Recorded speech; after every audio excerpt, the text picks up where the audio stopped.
Go ahead.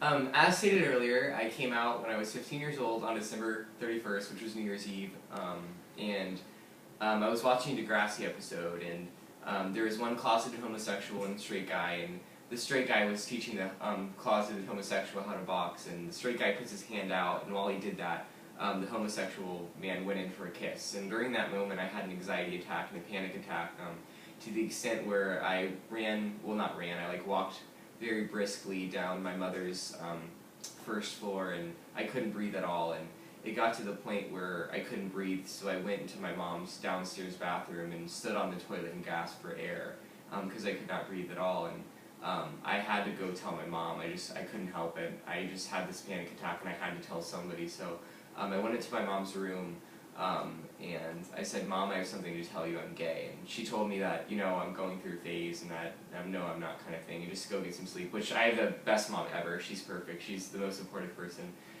one of the most supportive people ever, and she's perfect, but that's what she said in the time being. And I officially came out during my senior year of high school during the winter break, and I came out through a Facebook message, and the first time I really knew that I was gay was when I was probably in middle school and high school in the locker room, and it was really awkward for me because I realized that I was sexually attracted to men, and it's not something I wanted, and I was very ashamed of it, and it was something really uncomfortable for me, and something I thought that was extremely wrong. And I'll never forget, I was in the 5th grade, and I was reading. It was reading time in my 5th grade class, and I remember this one kid who, now I think about it, I had a crush on him, which I didn't realize until kind of now or a couple years ago, and we were reading, and he sat extremely close to me, and I remember not wanting him to move. Like, he was just leaning into me, where his body was touching mine, his legs were touching my legs, and I remember not wanting to breathe because I didn't want his body to come off of me,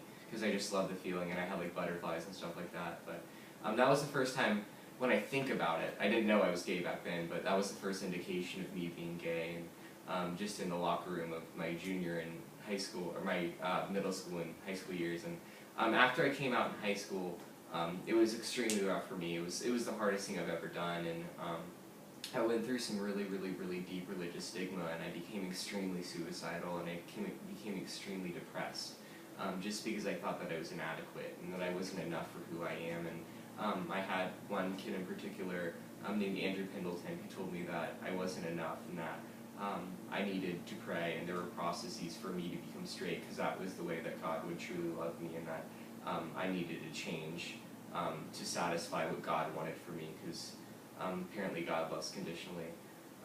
And then I had another kid tell me that I was going to hell, and so I definitely dealt with a lot of religious stigma, and like I said, I became extremely suicidal and depressed. But then I got to college, and I found Pride. It's perfect, it's absolutely amazing, and I found the people who love me and support me for who I am. So I came to college, and I found love, and I found the people that I've always dreamed of meeting. And I would always go to bed, and I would always ask God, I just ask that you put them in my life, the people who love me and support me for who I am. And I came to college, and I found Pride, and I found those people who love me and support me for who I am. So my life is perfect. It's absolutely amazing.